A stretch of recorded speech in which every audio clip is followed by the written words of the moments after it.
Hey guys, I'm gonna do this Q&A here once I just get that all situated. Um, One thing I want to do first is just kind of let everybody know that I'm not going to answer every question. Um, I'll do my best to answer a good amount of them, but there are some that I've answered many, many times, and there are some that are duplicates or whatever, so I'm not really going to go one by one, but I figure the best thing to do right now is to just start with the two songs that recently came out that I keep getting questions on. I still wonder why you guys care about my opinion about certain songs. I'll never understand it, but whatever you guys want to know and you guys are interested in my opinion, so that's cool. Um, First off is the new Sum 41 song, Fake My Own Death. Yes, I am happy that Dave is back in the band. As soon as he left, I felt a huge shift and I wasn't happy with it at all. That being said, I don't think this song is anything special whatsoever. It feels like a song that was probably written around Chuck and was just kind of rejected from being in the actual album. That's how it feels to me. Not that I didn't like Chuck at the time. I just don't think most of the songs on Chuck aged that well. So I don't know. I'm expecting a little bit more for the whole album. I can't say I'm expecting more. I'm hoping for more, but we'll see. Um, if it was more in line with Does This Look Infected, I'd be very happy. So we'll see. As for Green Day, people ask me probably more about Green Day than anything else, and I just don't give a shit about Green Day anymore. It's just how I feel. Um, to me, everything that they've come out with has sounded basically like American Idiot since American Idiot. Um, like the whole 21st Century album and the Uno Dos Tre album, it just kind of all sounded like the same shit, just recycled over and over again. And the new song sounds just like that. And I just really don't care anymore. Um, that's not to say that someone who likes Green Day, especially those more recent albums, can't get into this song. It's just how I am. I don't really care about that type of Green Day song anymore.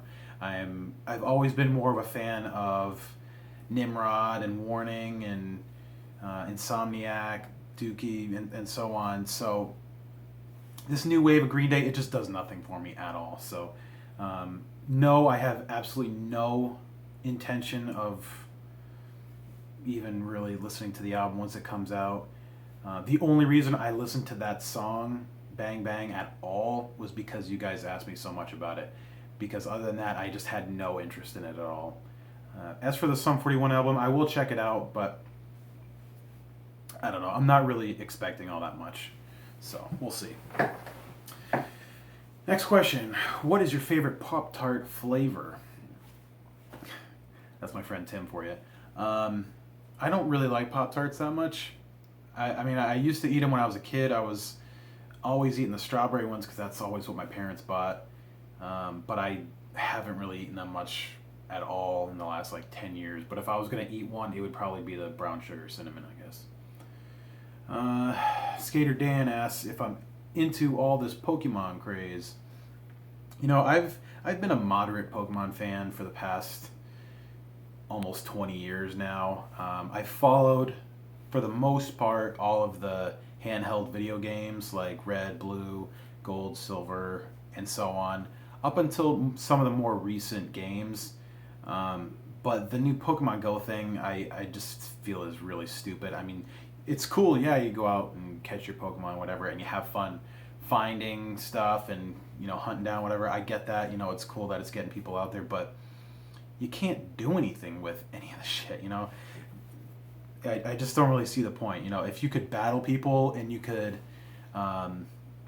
trade Pokemon and you can do all the stuff that's in the actual games, then great, but it's not there yet. Maybe once it hits that, next level or something, maybe it would be something a bit better, but I really just don't care anymore.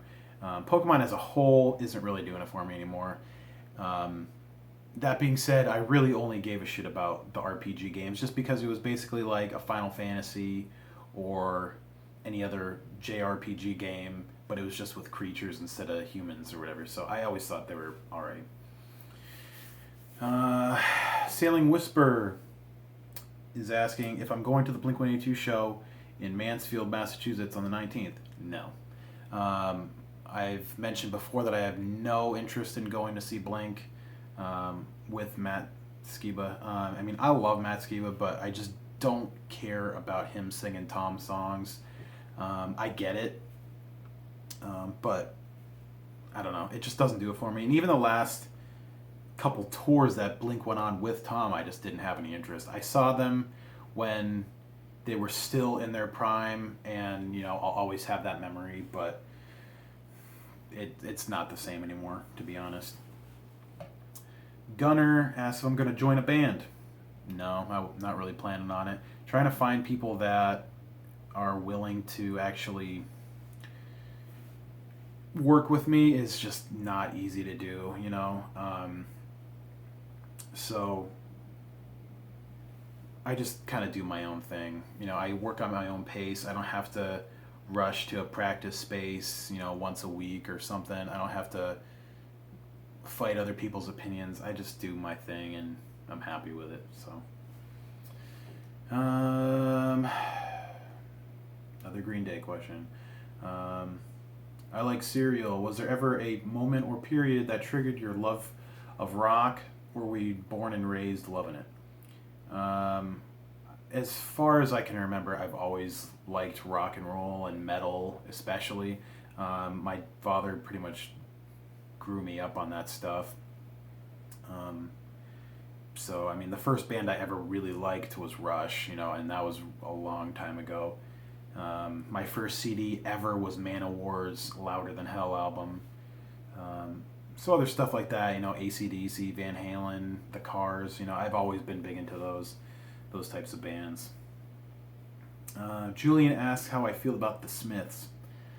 I don't really care about the Smiths at all. They're just one of those bands that I never really took the time to get to know, I don't know. Vanilla Playboy asks if I've tried the new Fender Bassbreaker amps. I haven't tried them, but I've seen quite a few demos, and I gotta admit it does sound pretty great. I haven't been the biggest Fender fan, ever, or Fender amp fan, I should say. But those amps do sound pretty great, especially for the money. So I'd like to at least try one out just to see what it's all about. Jacob's asking, while writing for your new album, would you say that you took more risks and tried to step out of your comfort zone more frequently?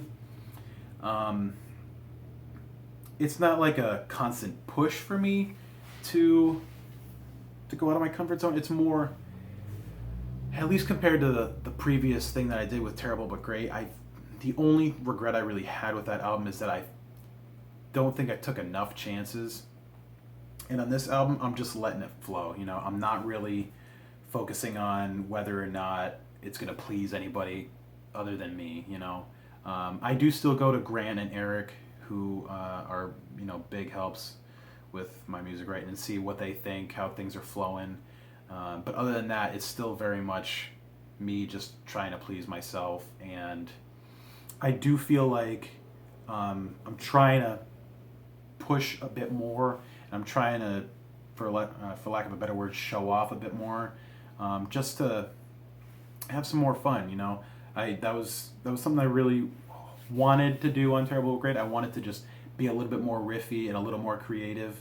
Not that I don't love what I did, but I do wish I gave just a little bit more, but that's what this one's for, so we'll see.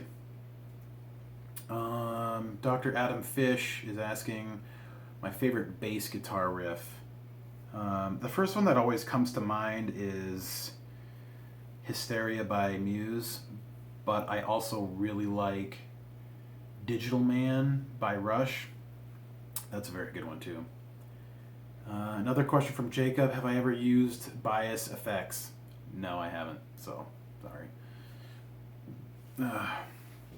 Brendan's asking, in the past you stated that One of Everything is or was inspired by your girlfriend. Did you have any other songs on Terrible But Great with any hidden meanings or inspirations behind them as well. Um, Definitely. Let me see. With I can't really say I had any sort of expectations with the first track. I Can't Believe You Came, but I just wanted it to be something that just grew and more as the song went. So I didn't really have any specific things for that, but for My Fingers Hurt, I just wanted to do something pop punk and just come up with a cool riff, and that I remember I was just sitting around just playing guitar, and it just came to me almost immediately. I was just like, I want to write a cool riff, and it just showed up, and that's the power of drop D for you. Um, Haste, at least the lead playing was very inspired by Nick Johnston.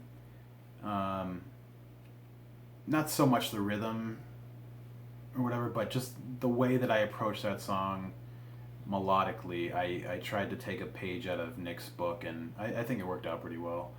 And as for Valor, the first half of the song, or at least the first section of the song, I didn't really have anything in mind with that. I just wanted to just get something out. But the second half of the song, where I'm in way different tuning. Let me see.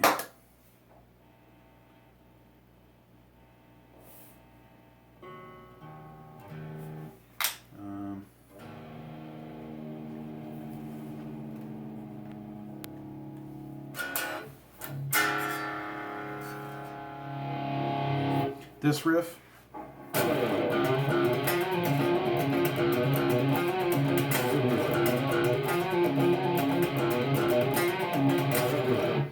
That was definitely a play on one of Grant's riffs.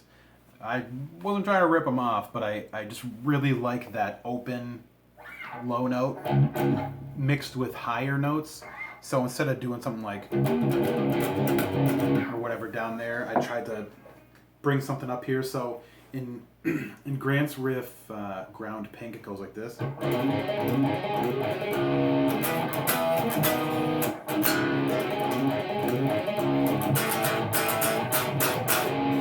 So I was just kind of messing around one day when I was in a band. I was at practice, and I was in my drummer Nate's basement. And I was just doing something like,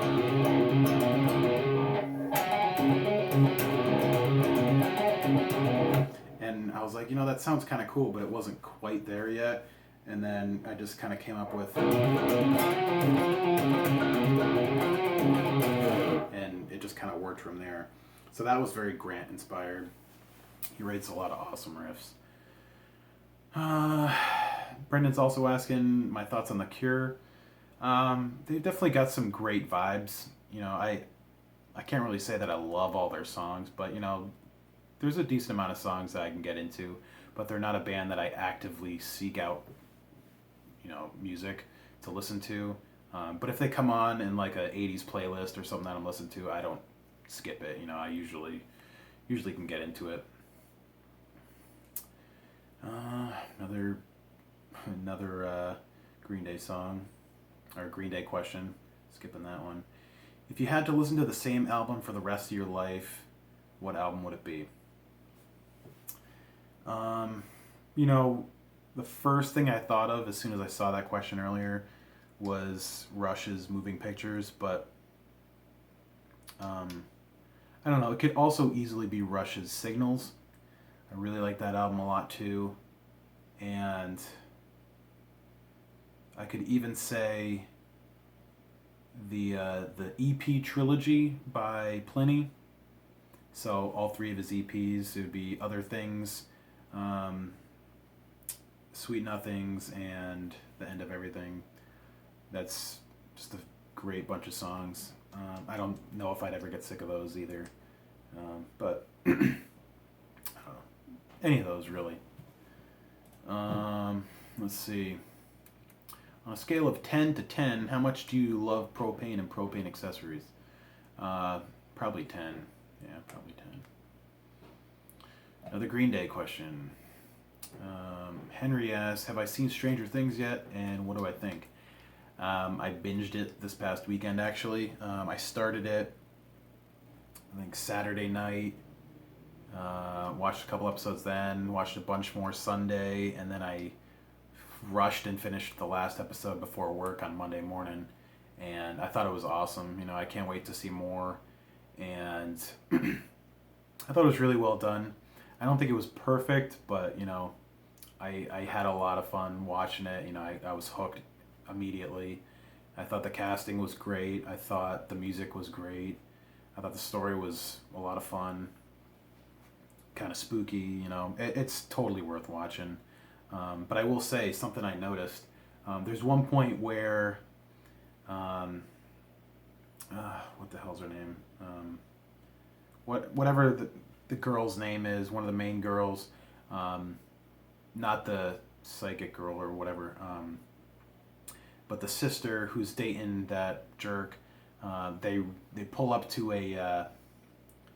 they pull up somewhere and they're listening to, I think it was Corey Hart's I Wear My Sunglasses at Night, and I'm like, this show's based in '83. I don't think that song came out yet. And sure enough, the song actually came out in '84. So that was a inconsistent kind of part, I guess. So I thought that was funny. Anyway, enough of that. Yes, it's a good show. You should watch it. Any Day 82 wants to know my top 3 bare knuckle pickups. My number one is definitely got to be the Juggernauts. I got them in this one. I got them in my PRS. And then I would have to say the 10th anniversaries, which I have in my 335. And then finally, I would have to say probably the Crawler. I really like the Crawler a lot. It's a really good balance of vintage sound and like a modern sound. And I'd love to have another guitar with crawlers in it again. I'd like to do that a lot.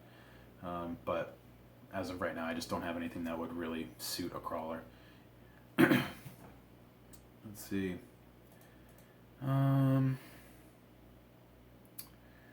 Why do I hate Chunk, No Captain Chunk so much? I just think they're just not a good band, for one. Every song that I've heard was just a joke. And the singer was really annoying. And I just cannot take a band seriously that has a fucking joke for a name. I cannot do it. My friends had a band for a while, and their name was Snooki Got Decked, after, you know, the fucking reality TV show star Snooki when she got punched in the face, and I could not take them seriously after having a band name like that. I'm just like, I can't do it. You know, it's just one of those pet peeves of mine. I cannot stand it. But for Chunk, No Captain Chunks, for them anyway, their music's just shit anyway, so it doesn't really matter. Let me see. What are my thoughts on My Chemical Romance? I was big into them when 3 Cheers for Sweet Revenge came out, but since then, you know, I completely wrote them off. You know, I just don't really care anymore. But I did listen to that album again somewhat recently, and I gotta say it's still pretty damn catchy. And I don't know, you know, I don't think it's a bad album. I just was overdone on it a lot. So let me see. I'm just gonna make sure this camera's still going. It is. So I'm actually just gonna take a quick break and get right back. See ya.